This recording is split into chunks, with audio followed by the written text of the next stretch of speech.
Hey everyone, welcome into today's webinar. My name's Nick Child and I'm the Director of Client Experience here at Harris Federal Law Firm. Really glad to have you here today and to talk to you about a little bit about federal disability retirement and specifically what it looks like to work in the private sector while on federal disability retirement. But first, before we get started, I want to point your attention to the bottom right corner of your screen. We'll put a graphic up here so you can see it. This is a place where you can ask questions during the webinar. We have team members here live answering questions as they come in. They'll try to get to those as quickly as possible. But feel free to ask, any question regarding your federal benefits here, and we'll try to get to those as quickly as we can. But we're excited to walk you through this presentation. I'm joined here by Grant Ostrander, who is the Director of Operations here at Harris Federal. Grant is a chartered federal employee benefits consultant. He's also a certified federal retirement consultant. And on top of that, he has his life insurance license. So he's a really great person to hear from. He's been with Harris Federal since the beginning and has tons of experience working with federal employees and helping them navigate their benefits. So Grant, really excited to have you here today. Thanks for having me, Nick. I'm excited to be here too. So today we're going to cover a lot of different stuff. We're going to talk about federal disability retirement and the benefits that go along with it. And then we're going to talk about this idea of working in the private sector.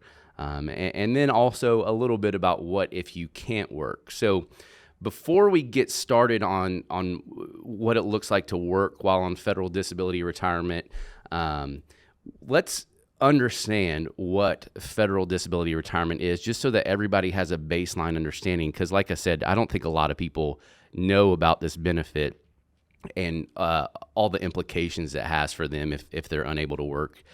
So Grant, can you walk us through a little bit about disability retirement? Sure thing. Like you said, I've been doing this for a little over 17 years, and I'm always surprised at how many people I talk to that still have never heard of it before. On a regular basis, there's a lot of questions that come with it, but it's just staggering to me how many people have literally their HR has never explained one word of this to them.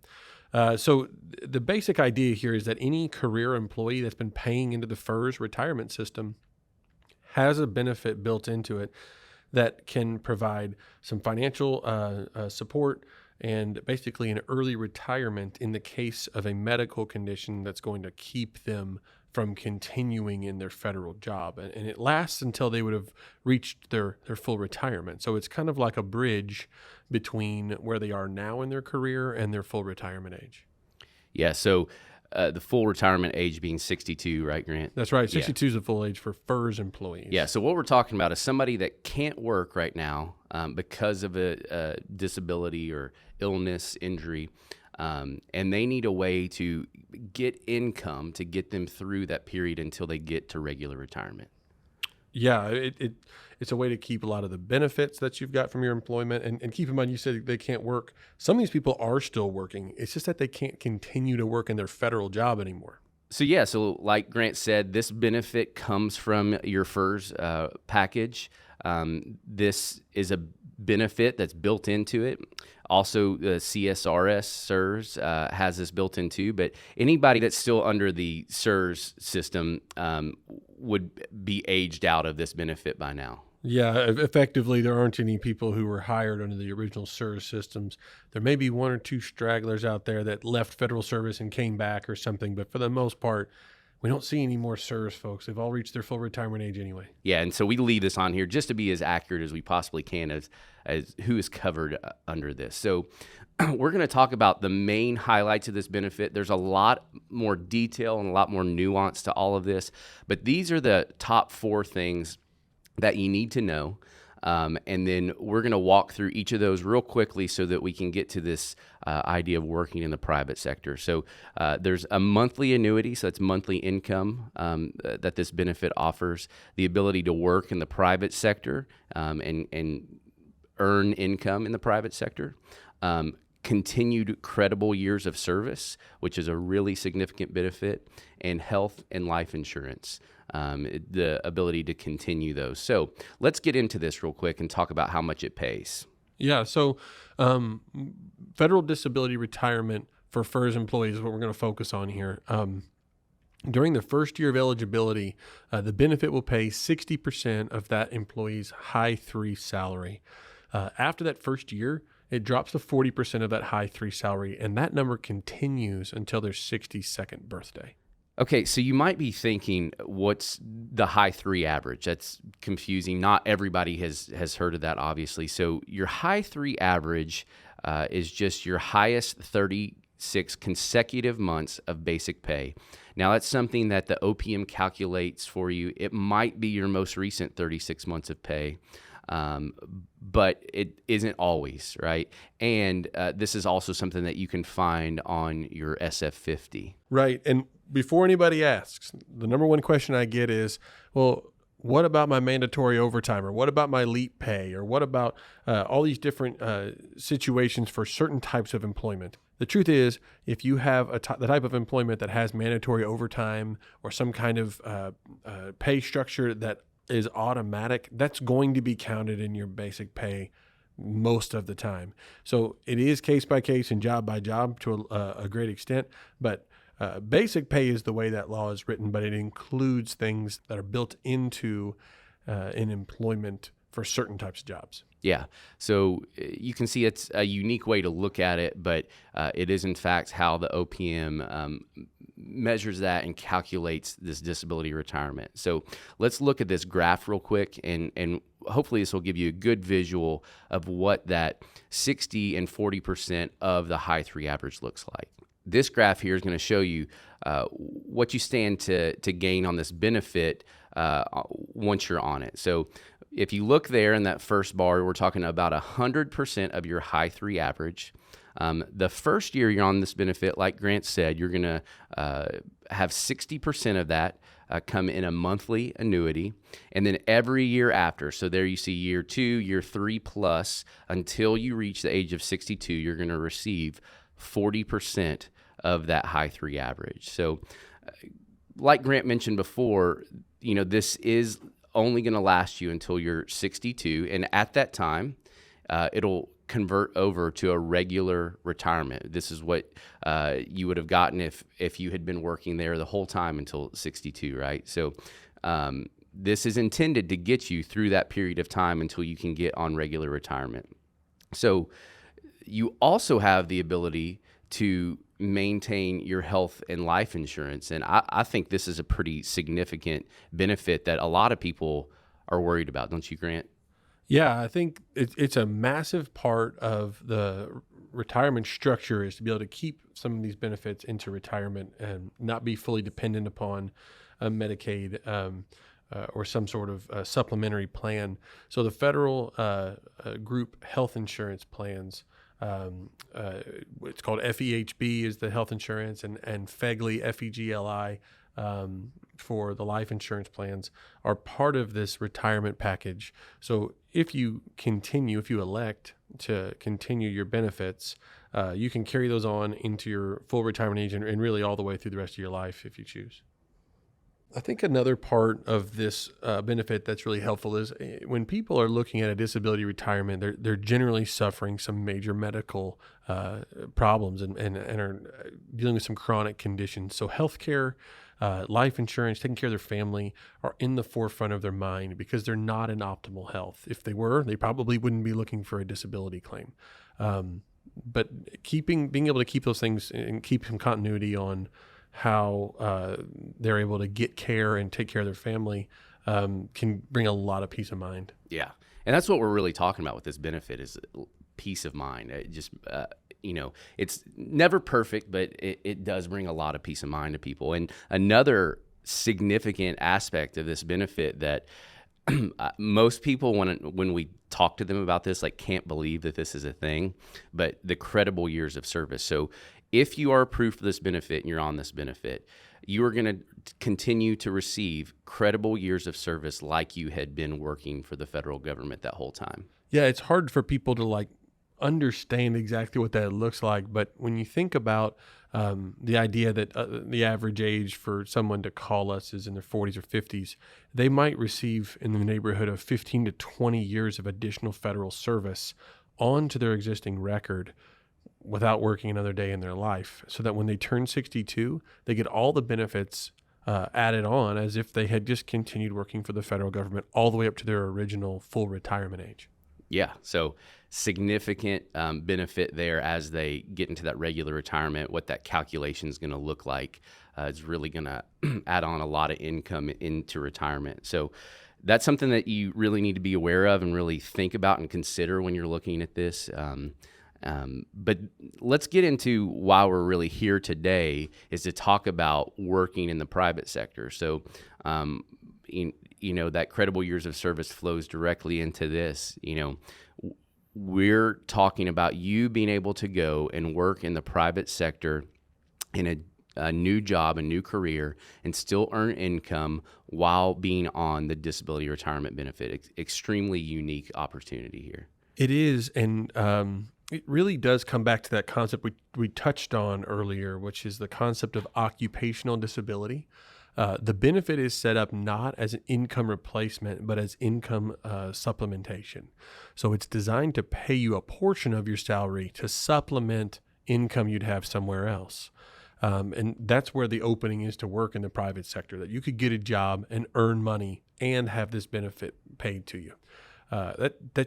It's huge. I'd say 75% of the people we talk with are in that category and find something in the private sector to kind of take the next step in their career with. Yeah, and that's for a disability benefit that's kind of unheard of. Yeah, it's certainly unique. Yeah. So what we're talking about here is you could go work in the private sector and earn 80% of your old position's current salary. So up to 80% of your old position's current salary. Now, think about that. That's a mouthful. Yeah. But when you think about that, it's not just what you're earning today, it's what you would be earning if you stayed in that position into the future. So 10 years from now, it's up to 80% of what that job's making then, after all the different raises and cost of living adjustments that come with that part of it. So yeah, it's a generous cap. Let's call it that. It certainly allows for you to make a healthy living. And then when you marry that to the benefit, it can become very significant. Yeah. So we find that our clients that we talk to that can go work in the private sector, there's a lot of different jobs that they could go do. I've heard of people going to be teachers and realtors, stuff like that. I know, Grant, you've had a lot of people that you've worked with specifically. There are so many unique jobs to the federal government that people don't even do in the private sector. There's also all kinds of opportunity for people with these unique skill sets. Lots of the law enforcement guys we've worked with over the years get a job in consulting for defense contracting companies. They're not required to carry a firearm and fight bad guys anymore, but their knowledge and training that they got from the government is unique. You can't go to your local community college and take a course in how to fight drug cartels. That's something you only learn in one of the governmental law enforcement agencies. So those skill sets are really valuable outside of federal service as well, and especially in a job that maybe isn't nearly as physically demanding and oftentimes not nearly as stressful either. So these are some examples we've got on the slide here, but this is also an opportunity for you to think about something you've always wanted to do but never thought you'd be able to support yourself or your family in some career. Now, if you've got 60 or 40% of your income made up from this benefit, perhaps this new career that you always thought wasn't quite lucrative enough can be, because you have an opportunity to earn some money on top of a benefit to kind of make up the whole income, the necessary income that you have. Yeah. So as we see all these different jobs that people could potentially do, let's bring it all together and look at an example federal employee, just to kind of put some flesh and bone to it so that we can see what all this is going to add up to. So let's look at John here. He's 47 years old. He has a high 3 average of $60,000 a year. He's a letter carrier with the USPS. 15 years of federal service, okay? He's married and has 2 children. Now, John severely injures his knee in his job while working at the USPS. Now, I want to make it clear, John's injury was caused by his employment, but that's not necessarily the case for everybody that could apply for disability retirement. Absolutely not a requirement Yeah. to have a job-related illness or injury. It could Yeah. be anything. Yeah. So he undergoes surgery, but he's never able to return to full duty. And what do we mean by full duty there, Grant? Yeah, that would be a return to doing all of his normal work and essential functions without any restrictions at all, medical restrictions at all. Yeah. So what we're saying is there's even one part of his job that he's unable to do. Okay. And he's asked for a accommodation within his medical restrictions with the USPS, and they're unable to meet that accommodation. So John can get disability or retirement. Now let's see what that looks like with his disability annuity and his private sector income. Right. So John's 47 and with 15 years of service. So that's actually a kind of an ideal spot in a lot of situations for this benefit. He's young enough to be able to get out and get another career started and moving. He's not close enough to retirement where he's just trying to make it for a year. So in this situation, he'd have his original salary of $60,000 a year. So during the first year of eligibility for the disability benefit, his retirement pay from FERS would be $36,000. In addition to that, he'd be able to work in the private sector and earn $48,000 on top of that. So that's a good start, right? That gets him up to $84,000 of potential income during that first year. After the first year, he's still allowed to earn that $48,000 in a private sector position, but the FERS benefit drops from $36,000 down to $24,000 annually, and it would stay that way for him an additional 14 years until he turned 62 years old. So in that time frame, the disability annuity would have paid him $372,000, and his total private sector income potential is $720,000, and that brings his grand total to just under $1.1 million over that 15-year period. When we look at that his potential earnings and benefits combination, you can see takes him well over his old high 3 number from when he worked for the Postal Service. And on top of that, Grant, he's already has 15 years of federal service, and he's going to be on this benefit for an additional 15 years. That'll be credible years of service. So when he goes onto regular retirement at 62 years old, it'll look like he's worked in the federal government for 30 years, right? Which is huge. And the combination of having a career that's 20 years or longer and retiring at age 62 actually triggers a bonus 10% onto your retirement calculations. And you get that on federal disability retirement on your 62nd birthday. So in John's particular situation here, on his 62nd birthday, not only will he have his 30-year career, he'll have the 10% bonus added on. Yeah, so huge potential income here for John. And like I said, I want to us all to remember that when we're talking about this 80% on top of your federal disability retirement annuity, we are talking about potential income. This isn't guaranteed. You do have to, go find a job in the private sector. But as you can see, this is a significant benefit that can really bring you some peace of mind in a really turbulent time in your life. But a couple things we just want to make sure that we mention here that you do need to be aware of is one thing that we get asked a lot is if you can go work at another position in the federal government, and we don't generally recommend that. It's highly complex and a little bit silly, but effectively, instead of adding a federal salary to your disability, in this case, actually deduct the disability payments from your new federal salary. So it's almost never a good idea financially to be reemployed in another position in the federal government. It's almost always better to be reemployed in the private sector. In addition to that, this is something else we want to stress. When you get a job in the private sector, you can't get a job doing the exact same thing, the exact same way that you did in the federal government.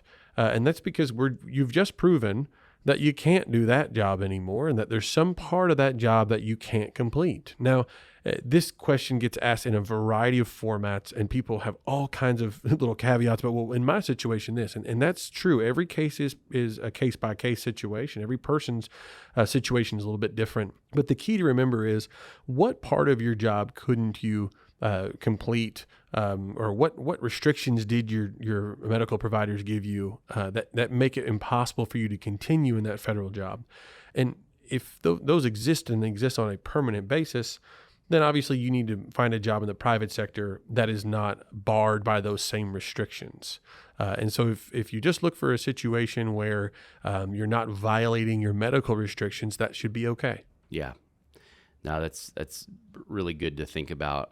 And while we're talking about these things that you need to be thinking about, here's just a few more things to consider once you go on to federal disability retirement. We've talked about that 80% income cap a lot.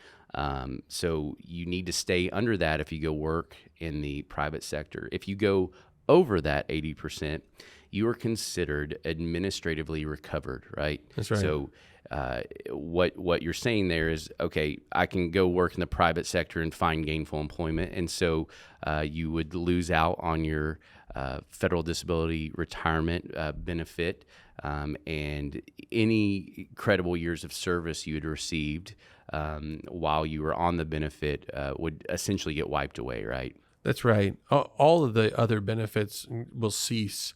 So going over that 80% income cap is not advisable unless you truly have a position that's going to restore you to full earnings and full benefits and all those things in a private sector jobs. So, sometimes we see people that go on to be even more successul in their private sector job, and it's actually a great thing for them to be administratively recovered, because maybe they're making double now. We don't know what that looks like, but there are situations where that's a really good thing for people. Absolutely. So we just want to make you aware of it, and that it's just something to think about. So another thing that you really need to consider while you're on federal disability retirement is a couple reviews that the OPM is going to do at different times while you're on the benefit. The first one's an income review and then a medical review. So let's just talk a little bit about the income review and what that entails. Well, this is really important. And here's another question we get all the time. And I want to use this word. It's in bold here on the slide. You'll see the words earned income. The 80% cap applies only to income that you earn in some kind of work. If you have income from investments, that doesn't count against the 80% cap. So this is just about income that you got for your work, for you doing something to earn it. So you can talk to your tax professional about what qualifies. And I've heard the question a million times. Well, what about my rental property and how does that work? But those really come down to how you take care of those things, and working with your tax professional will get you kind of straightened out pretty quickly on that. But an earned income review really comes every year, and just to make sure that you haven't gone over that earnings cap. Keep in mind, this is not a place to fudge numbers. You're going to have your information from your employer in your private sector job by then.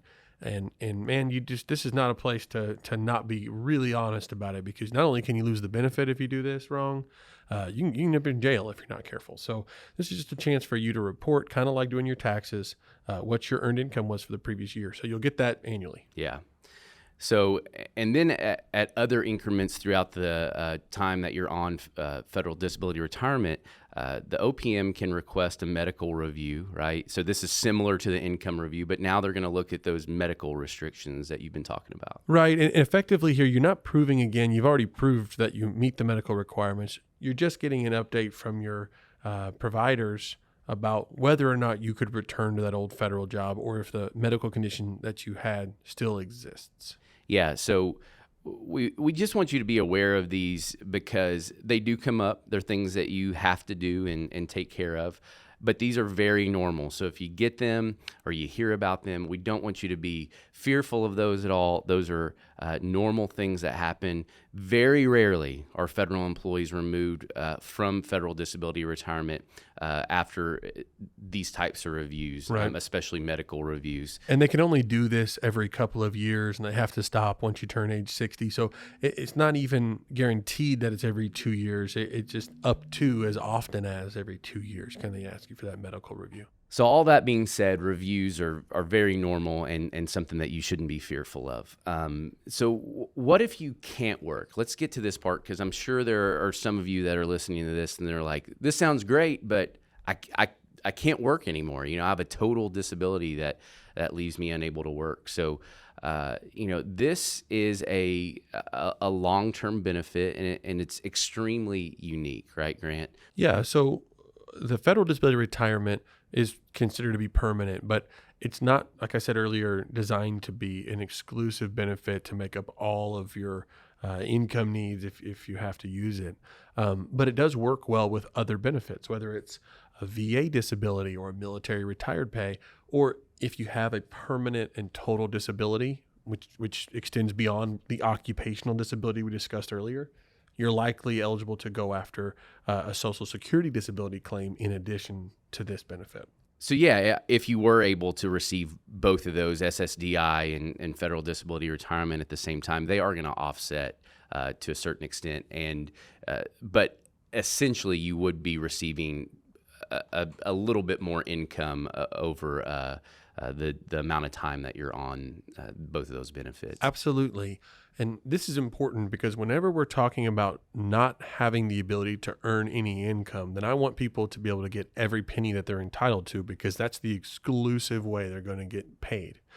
So when you're approved for both Social Security disability and federal employee retirement system disability, they work together and you can receive benefits from both. And so the total is more than you'd receive from either benefit by itself. And over the life of a benefit could be significantly more money, along with also receiving those additional credible years of service and being able to keep those health and life insurance benefits. And then once you turn 62, it's significantly more money in the long-term period, because once you click into that regular retirement calculation, the offset goes away.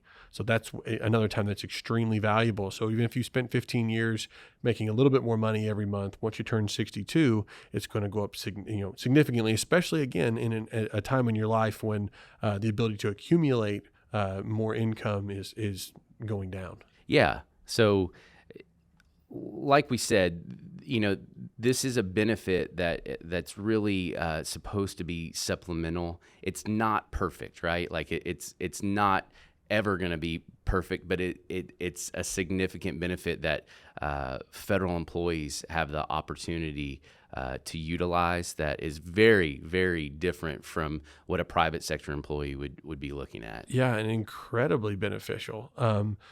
Again, like you said, there's no benefit that's just going to make every worry anyone has go away. But this is a stabilizing force in a time when there's often a lot of things up in the air. And it allows you to know that you've got a baseline that you can't go below. Yeah, safety net. Yeah, safety net that's really, really powerful. So, yeah. So all that being said, this is what we do every day. This is what we help people walk through every day. If you're applying for this benefit or looking at this benefit, you're in a situation that you never thought you'd be in. We know people aren't necessarily looking forward to trying to get on this, but we hope that you can see that there's some hope, that there is a future, that you can find some security with this benefit. And something that you've worked really hard for. So when we talk about that future, we always tell people to not risk that future. There is a significant amount of money on the line, like we talked about when we looked at that example employee. A significant amount that we don't want you to put up in the air without going about applying for it the correct way. So at the very least, give our office a call. Schedule a free consultation and talk to one of our consultation specialists. They will walk you through all of your options and really let you see what a future could look like on that, and what all your options look like, and just really guide you towards a vision of what that future could look like. So a couple key takeaways from this that we just want you to remember.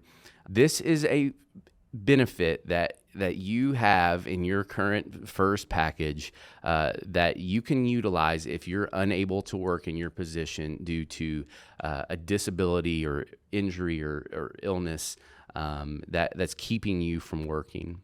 With that, this benefit's going to offer you some monthly income in the form of an annuity, right? You're going to be able to maintain that health and life insurance that so many people are worried about and thinking about, and what that could look like. So you're going to be able to maintain what you currently have. And what today was all about was talking about working in the private sector, right? So if you have the capacity to go work and still make an income in a different position, you have the ability to go do that. And hopefully you could see how big of an impact that could have on your income and kind of building that on top of this disability retirement annuity. We want you to remember that, the OPM is going to ask for some reviews of your income and your medical restrictions, and those are normal. Those aren't something that you have to worry about. And then remember, like we said, if you can't continue working, that's understandable, and there's a lot of people that can't, and this might not feel like the perfect benefit for you. But like we said, it is a benefit. It is a very unique one, and can really help you get through a really tough period of your life. So we're here to continue answering questions. Our team's going to be on the webinar here in the chat box that you see over on the right side. So feel free to ask questions there. We'll keep it open for a few more minutes and answer as many questions as we can. If we can't get to your question, I suggest calling our office, scheduling a free consultation. That might sound like a sales pitch. I promise it's not. They're really there just to give you the best idea of the approach to take to securing, the income that you need. So we're very thankful to have you here. We're very thankful to serve federal employees and to help them through these tough times. I'm really glad that you guys got to hear from Grant today. Hopefully you could hear his expertise and experience with all of this information. So thanks for doing this, Grant. I'm happy to do it. Thanks for having me, Nick. Yeah. So with that being said, we're going to just keep it open for a few more minutes, ask your questions, and then we'll let you all go. So thanks for being here, and we look forward to having you here next time.